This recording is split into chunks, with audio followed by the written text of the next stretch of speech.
Okay, part 3 of 3, Acts. It's really 15 and 16 for right now.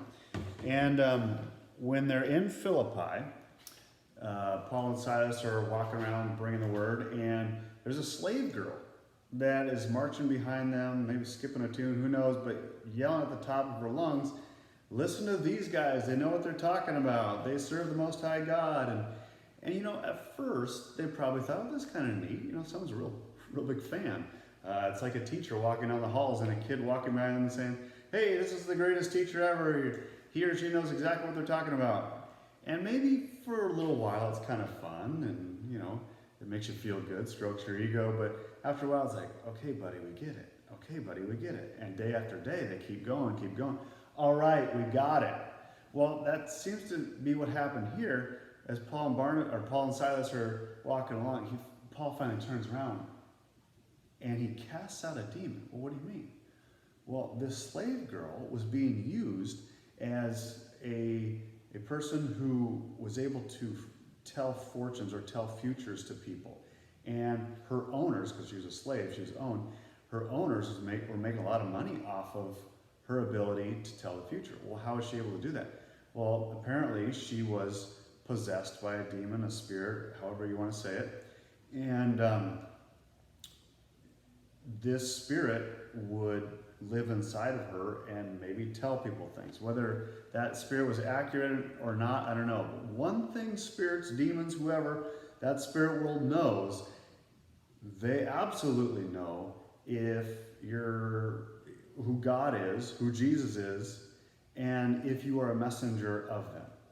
Nothing scares away a demon, a spirit, more than the presence of God and God's message. And so as she's walking around, this demon fears the Lord, and she's saying it out loud. And once that demon's cast out, she's kind of normal again. And she's lost this ability to make money for these owners. So how do these owners react? Well, they're ticked. Now, the Romans aren't going to care. They're not going to think, Paul and Silas broke a rule. There's no Roman rule that says you can't cast out a demon.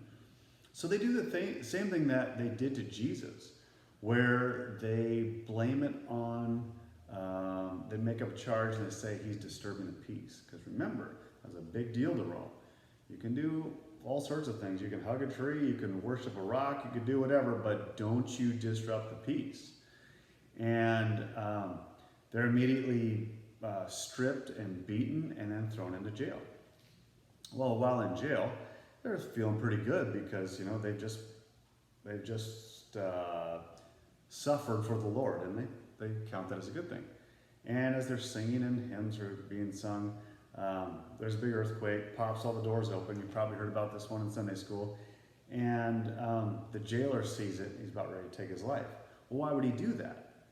Well, we learned earlier that when Peter was busted out of jail by an angel, the Roman leaders there, they questioned all the guards, but the guards knew what was coming. I mean, this is what happened when you took this job, that if you lose anybody, you're done.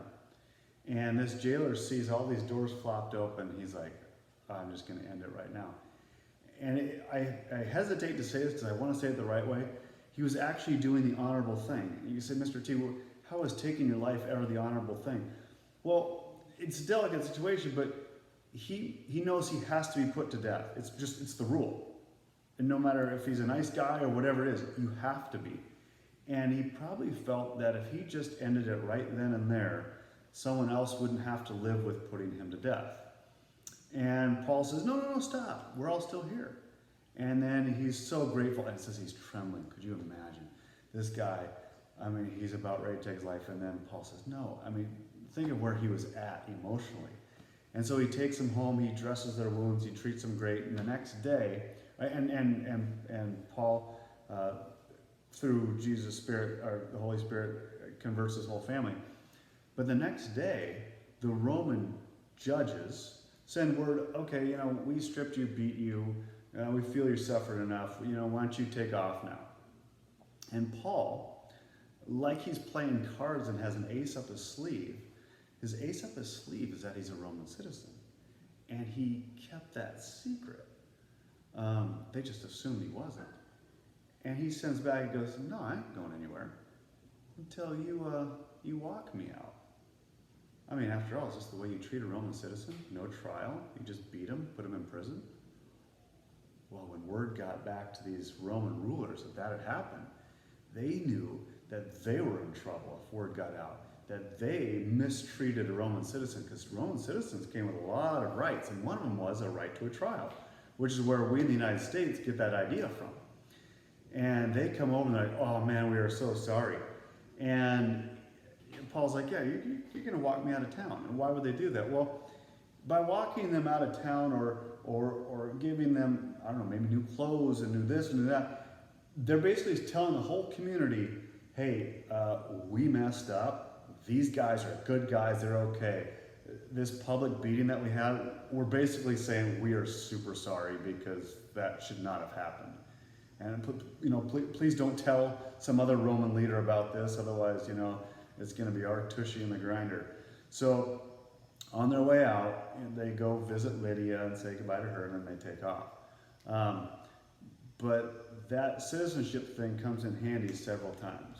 Okay? I hope you enjoyed these three. We'll head into Acts 17 tomorrow.